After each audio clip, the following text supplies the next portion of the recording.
I stopped sleeping with my phone on 3 years ago. But that night I forgot. I forgot because the wine was pouring freely at a friend's party, and laughter drowned out disturbing thoughts. When I got home, I collapsed on my bed, not even looking at the screen. And I woke up to the beep. The one. 2:47 a.m. At first I thought it was a mistake. Maybe a colleague from a night shift, or the taxi driver got the wrong number. But when I whispered, "Hello," all I heard was heavy breathing. It's male. Deep, as if the person on the other end was purposefully pressing the microphone to his lips. "Who's that?" I asked more sharply. His breathing quickened.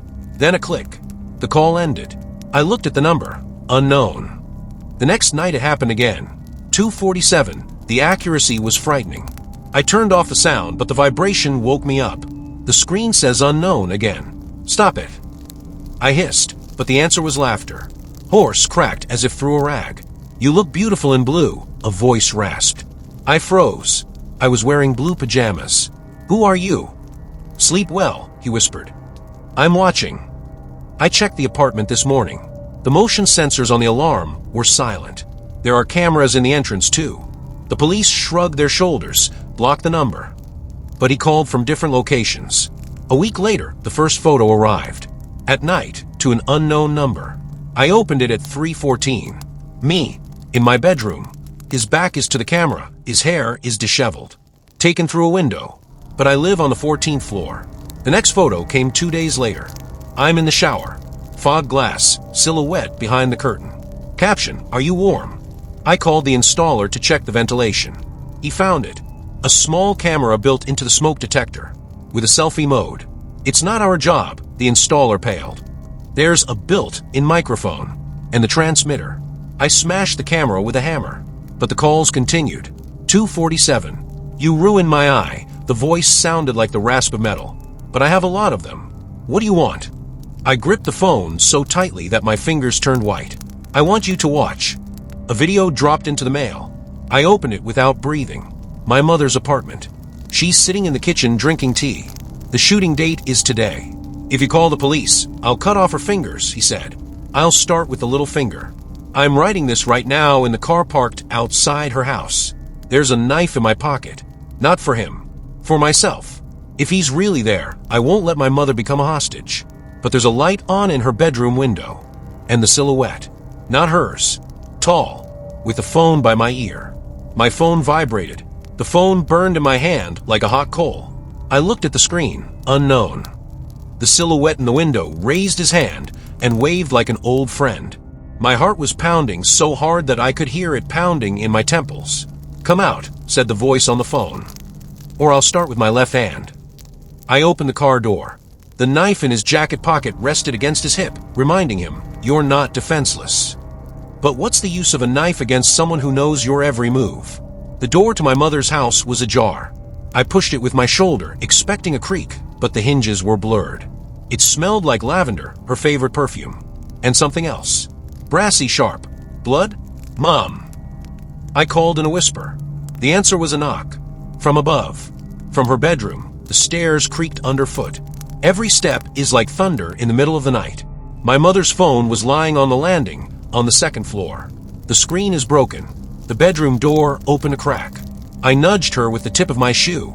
He was sitting on the bed, wearing a black balaclava, with a phone in one hand and a doll in the other. My old doll that my mom kept in the closet. "Hello, starlet." The voice through the mask sounded mechanical, like in a bad movie. "You're late." "Where is she?" I gripped the knife so that the hilt bit into my palm. He nodded at the closet. The door was shaking. I tried to open it. The mother was sitting on the floor, bound and gagged. Lively. Her eyes were screaming, "Run." "Now it's your turn," he picked up the doll. My childhood nickname, Starlet, was embroidered on her dress. "Choose. Either you stay here instead of her, or I'll send her to you piece by piece." The knife was shaking in my hand. I took a step forward, but he pressed a button on the remote. The TV turned on behind him. "Me. Yesterday. In the supermarket. In the locker room. Did you think you broke all the cameras?" He laughed. "I'm always here." The mother shook her head, trying to say something through the cloth. I could hear one word on his lips. Escape. A board creaked in the hallway. He turned around and I dropped the knife. The blade sank into his shoulder. He growled, dropping the remote. Run!" I shouted, grabbing my mother's hand. We went downstairs, stumbling over the scattered things. His footsteps thundered behind him. The car was a meter away when he grabbed my hair. His breath smelled of menthol and something chemical. "You're mine." I hit him in the knee with my heel, and he collapsed. We squeezed into the car, and I stepped on the gas without looking in the mirror. We're in my apartment now.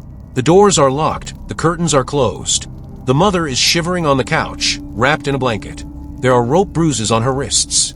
But he sent a new message. Photo: our escape through the backyard.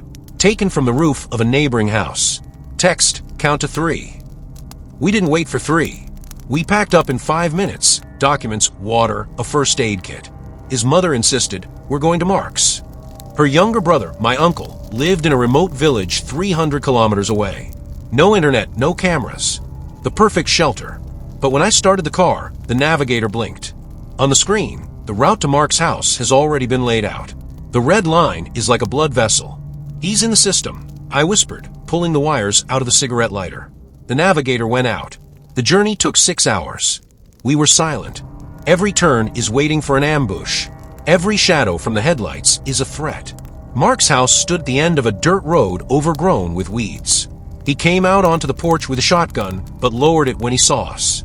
"What happened?" He hugged his mother, looking at the bruises. I showed him the last photo, our escape, taken from height. "Who's that?" His face went stony. "I don't know, but he's everywhere." Mark nodded, hanging the shotgun on the wall. "Stay here. No phones. No cameras." The first 2 days were calm. We took turns sleeping, and the door was barricaded with a closet. Mark was patrolling the perimeter with an angry shepherd dog named Thunder. On the 3rd day, Thunder drove a raccoon under the porch. Mark reached for it and found a box. Black, with the logo of the internet service provider. "There is a router inside." "It's not mine," he said, flipping the device over. "On the bottom is a sticker. Keep an eye on the family." I smashed the router with an axe. Inside there is a camera with a SIM card.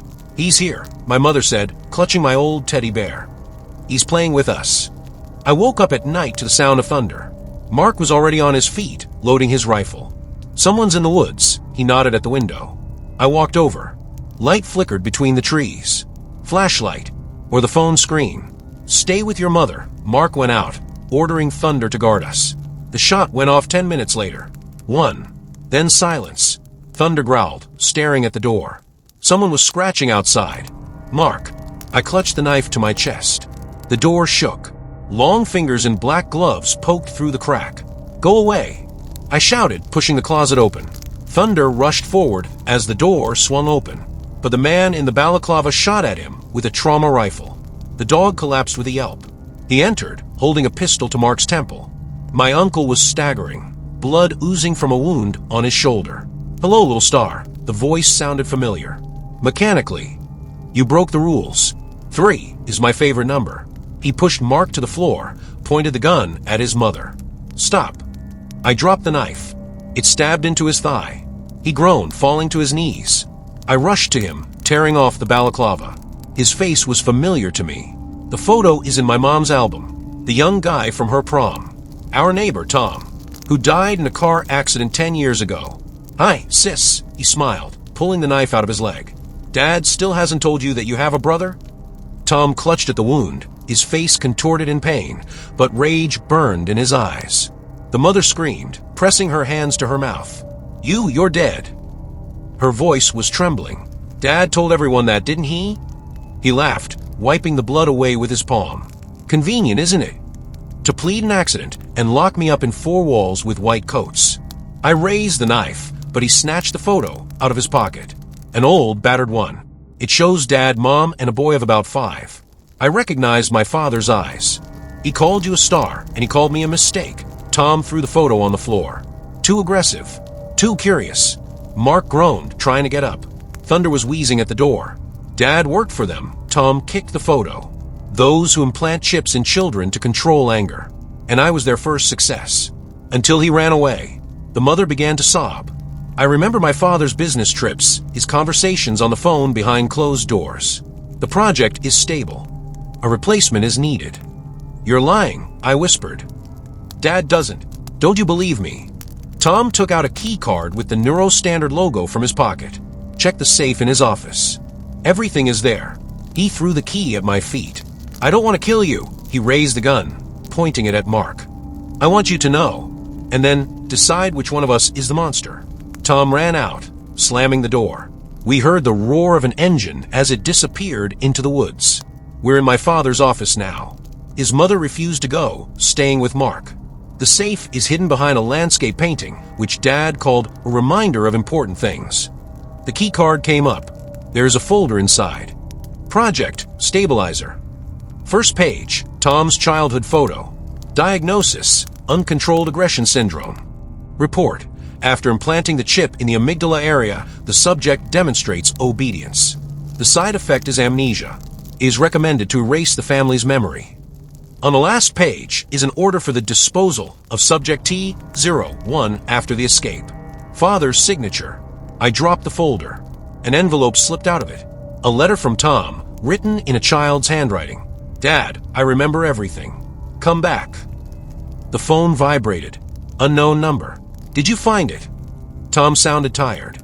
You're like me now. The prisoner of truth. Where are you? I asked, clutching the letter. In the old garage, where Dad treated me. Come alone, or Mom will find out what it's like to burn alive. A photo popped up on the screen. Mother and Mark sleeping in the living room. There's a canister of gasoline on the floor. I took my dad's hammer from the garage and got in the car. The navigator was working again. The route to the old garage had already been laid out. I pulled out the wires, smashed the screen with my fist. I drove from memory. The garage was located on the outskirts of an abandoned industrial area. The rusty gates are half open and it's dark inside. I entered, turning on my phone's flashlight. He was sitting on a crate, bandaging a wound. Without a balaclava. His face was like his father's when he was young, but with a scar through his left eye. You came. He didn't look up. So you believe. Where are they? I squeezed the hammer. They're alive. While he nodded at the barrel of wires. There was a screen on, Mother and Mark in the basement tied up. There's a timer on the wall behind them. 47:59. You're crazy, I whispered. No. Dad was crazy. He got up limping. He erased my memory when I asked questions. But I wrote everything down. Tom held out his notebook. Children's doodles, later adult handwriting. Dates, doctors' names, chip schematics. On the last page there is a list, subjects 1 to 23. They have been disposed of. He killed children to hide his failures. Tom pointed at the photo. The boy with my eyes. Why do you think you're an only child? I backed up against the wall. There were jars of formalin on the shelf. There are brains inside, with tags. He wanted to make you perfect. Tom came closer. Pure mind. Without fear, without doubt. But I messed up the plan. The timer was counting down to 32:15. What do you want? I asked. He pointed to 2 levers. The left one, they will explode now. Right, you'll get the coordinates, but I'll leave. Is there no third option? He smiled, lifting his shirt. An explosive belt. 5 o'clock on the timer. I'm tired of running, sis. I rushed to the levers. Tom laughed as he pressed a button on the remote. The mother's timer accelerated. 10 o'clock. It's time to choose whose blood is more important. Tom froze, watching me dart between the levers. His breathing became heavier, either from pain or anticipation. I grabbed the hammer and rushed to the screen, showing my mother. You can't solve this with iron, he laughed, pressing another button. The wall behind me shook, revealing a secret room. Inside there is a table with computers. The faces of the children flashed on the screens. My face at different ages. Test recordings. Dad's been watching you since you were born. Tom leaned against the wall, pressing his hand to the wound. He turned your every fear, every tear, into data, to make the next ones perfect. I hit the monitor with a hammer. Sparks splattered on the floor, but the other screens continued to work. Choose. Tom shouted when his mother's timer reached 5 o'clock. I pulled the right lever. There was a click somewhere, and the coordinates appeared on the main screen. Tom pulled out his gun. Now you're an accomplice. He pointed the gun at me. Congratulations. There was a crash from above. The trapdoor in the ceiling collapsed, and Mark, bloodied but alive, fell on top of Tom. They rolled on the floor, grabbing each other's weapons. Run. Mark shouted, pinching Tom's throat.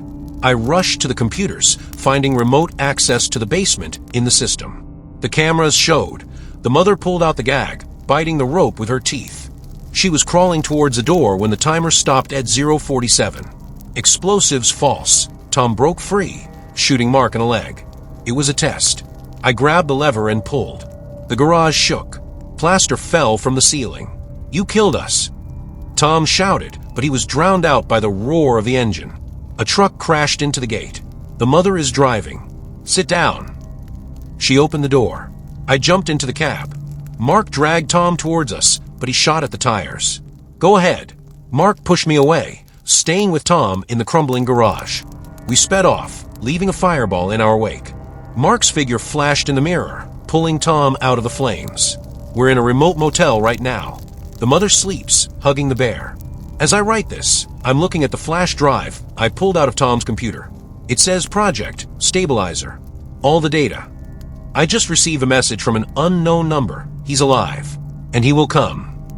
We handed the flash drive to a journalist my mother had worked with in the past. A week later, the materials of the